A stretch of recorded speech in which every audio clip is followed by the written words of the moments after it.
Robert, let me get us lined up here, and I'm going to let you take over. It's going to be pretty easy. We're just going to go follow right down the beach. We want to stay several hundred feet out to shore. You see where that kayaker is right there? Sure. We want to be to the left or out into the Gulf a little bit from that distance out from shore. That way we can see back into the beach line, might be able to spot some dolphins, sharks, rays, those kind of critters. And because if we're too close in, it's hard to see them, and we're a little too close to those buildings, and it's not as safe an area for me to fly for preparation for an emergency landing. Alrighty. How do you control your throttle here? I have a foot throttle. Okay. Now I do have a hand throttle I can set for long distance cruise, but for these little short flights, you know, it's where we're changing elevation a lot, doing a lot of controls. Now, I can already see with the crab angle we have, we're getting a north wind, and you can see some streaks in the water a little bit. So when the wind catches up on the ground, we'll start seeing that. We'll probably come in on the same runway we landed on, but we'll see how that goes. Right now, what I'm doing before I let you take control, there's our bump. So I'm trying to figure out how high we need to be to stay out of the bouncy zone. Looks like right about here at 900 to 1,000 feet. As you can see, we're actually flying down the beach this way, but our nose is pointed more to the north, so we're crabbing, just like you would in a kayak in the river. You know, if you're going from this side to this side, and a strong current here, you point your nose slightly upstream. So you kind of angle through it and deal with the current coming at you. So we're doing the same thing in the air. The air is just another fluid. So we do that. And as you can see how the wing is moving around a little bit? It's sorting out some of the little bumps and turbulence that it runs into. I'm holding lightly enough and then just doing little nudge inputs to change turn corrections as needed. And I'm not, not doing I don't stick it over here and hold it a long time. You know, it's kind of little bumps, corrections as needed. All right, Robert, would you like to fly the wing? Yes. Alrighty, you may fly the wing. You have the wing. Alrighty, I've got the wing. Alrighty, it's all yours. Alright. I'll scoot to the side so you can see, and just kind of keep us scooting along the beach about this distance out from shore.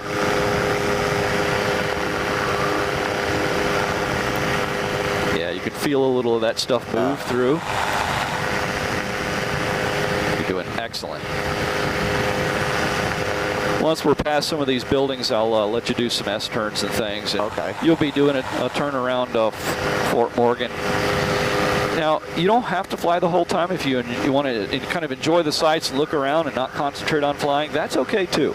This is your experience. Yeah, I kind of maybe do both, a little bit of both. Do a little bit of both. You're on vacation. You don't have to work too hard. Yeah.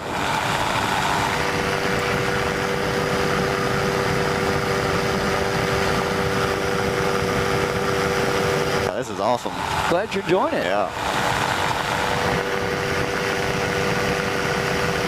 Lots of kayakers down there fishing. Yeah, it's a nice calm morning with that slight north wind. As you can just see how stable the water is, so it's a great morning to get out. And of course, early morning, late evening is your time to catch fish, just like hunting. Oh yeah. Yeah, we caught a couple small sharks so far, so. Some of your best kayak fishing is within a mile of shore, in all honesty. If you go out to an artificial reef like a drilling rig or something, those can be real productive. That's what a lot of my friends do back in Texas. Yeah.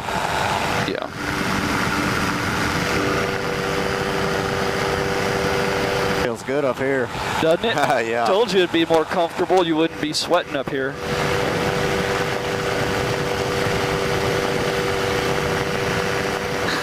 Real common reaction, people when they land. Ooh, it's hot down here. Let's go back. Let's go back.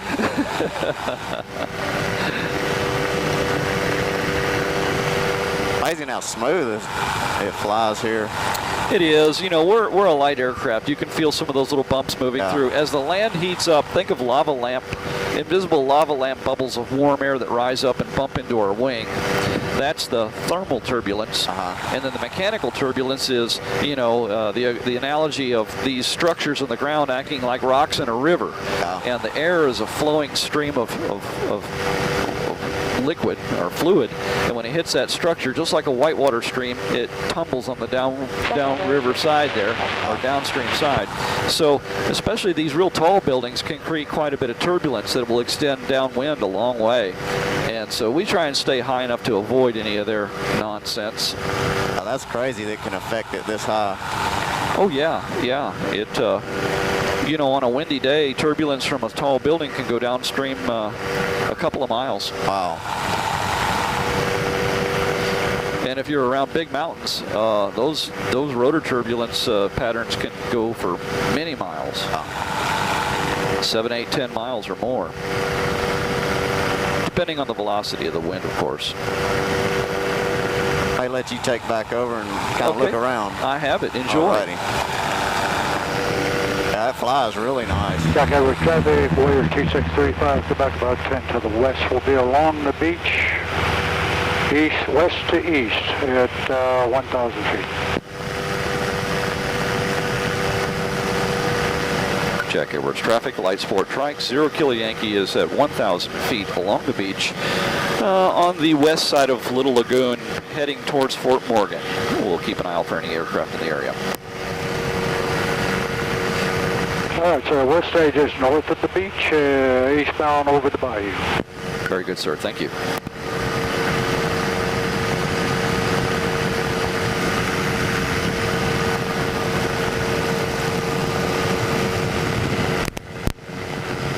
Catch a little video going this way. All right. What I thought I would do is make you all a little bit of an offer here. I'll on the photo video package, rather than charging, if you're interested in it, rather than charging you each for an individual card, I'll split it up and do half and half so that you guys get to share a video card together, and you know, just charge you the one price. Oh, okay, that'd be great. I appreciate it. Like half off, if you might think of it. Yeah, this is my Father's Day present from the family. So. That's very nice. Happy Father's Day. Yeah. Belated. And my little boy showed an interest, so I said, hey, yeah, let's do it. Absolutely. Father-son stuff. Cool.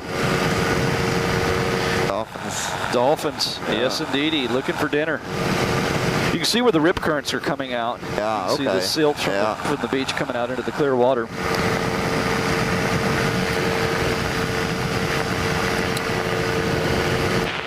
Sprint traffic, number 35, people, if you set up for left downwind, left 8, or runway 18, Sprint traffic. Getting some bumps down low, so we'll come line up a little bit. Those may be, let me look, Dolphin. Yeah, I saw the one breach. I believe those are Dolphin.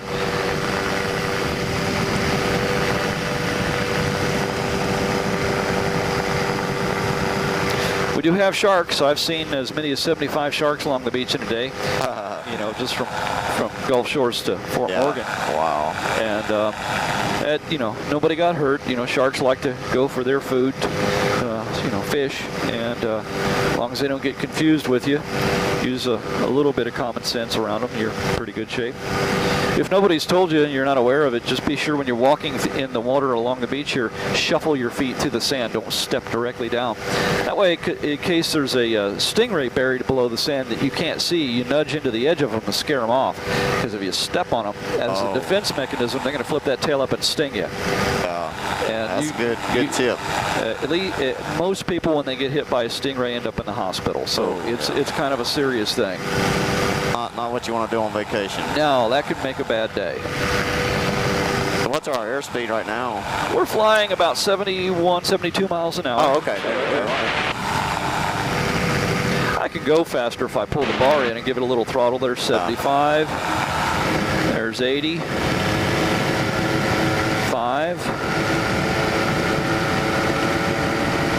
There we go. And 90. But we don't need to be zipping along like that. Why make a good time go by too quickly? That's right. So we'll slow her on back up. Yeah, this thing with traffic, Warrior 2635, Quebec be west of the airport, northbound from the beach, 1,500 feet.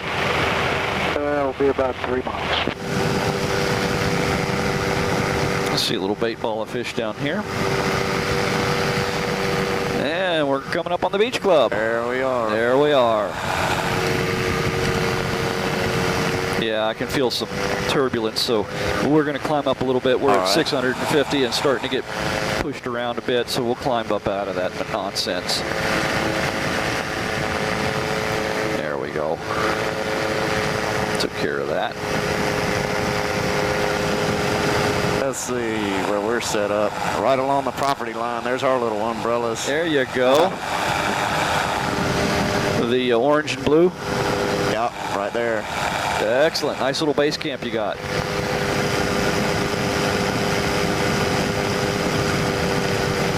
We're enjoying the beach club. It's pretty nice. It looks like a beautiful facility.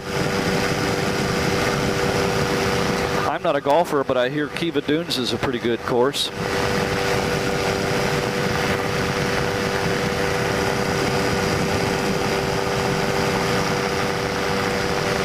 Have you just arrived, or you've been here for a little bit? We got here Saturday evening. Okay. Yep. So we're pretty worn down now. we go all day long. Yeah. Well, that's that's good. Go ahead. Yeah, I was just gonna say it's beautiful up here. It is. Have you all been down to see the fort? No, we have not. That's something my wife is wanting us to go do. So. All those gulls right there are pointing to a lot of fish. Oh, yeah. You can see them hitting the surface. Bang, bang, bang. Look at that. Man. Oh, man, where is my pole? Yeah, we go troll. Yeah, I've had a lot of boat captains ask if I would carry a marine radio with me. Oh, I bet you could make some money doing that, huh? That would be awesome. How many flights do you typically do a week? It's all weather dependent. On a good day, I'll do anywhere from 4 to 8 flights in a day. Just, depending on wind. If it starts getting too bumpy, too rowdy, I suspend activities for the day, or postpone it until later in the afternoon when things calm down. Middle of the day is when all the heavy wind and such blows. That's the hotter it gets during the sunny part of the day, that generates a lot of wind, and the wind makes it rough. And the other thing is, low clouds or rain, any of that stuff can cause us some headaches, so I try and avoid that. Really nice houses down here. Wow. Oh, beautiful. I love staying in beach houses right on the water like that. Pack in your groceries for the week. And, forget the world. The only reason I leave is to get more alcohol and more shrimp. That's right. Yeah, we go to Seagrove, Florida is typically our trip, but this is our first trip to Gulf Shores, so. Well, welcome to the area. Yeah. Our first time in a high-rise, too, so that's a little different. Yeah. Usually we do a house. I do, too. I'm very much, we gather up all of our, my wife's Chicago kin and pooled our money together, and you usually get a really nice beach house and spend a week on the Gulf Coast. We spent a lot of our vacations over in St. George Island, below Tallahassee. Okay, yeah. It's a little quieter, a little less people, real pretty water, beautiful premium beach houses there. Yeah.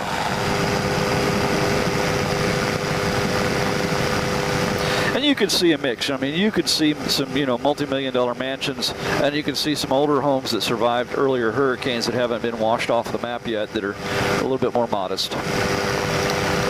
Hurricane Ivan, about 10 years ago, came through and really took out a lot of the weak structures. It had about a 13-foot surge of water that washed over the primary dune island here and knocked a lot of weaker structures completely off their foundations. And so there's a lot of these structures that have been rebuilt since.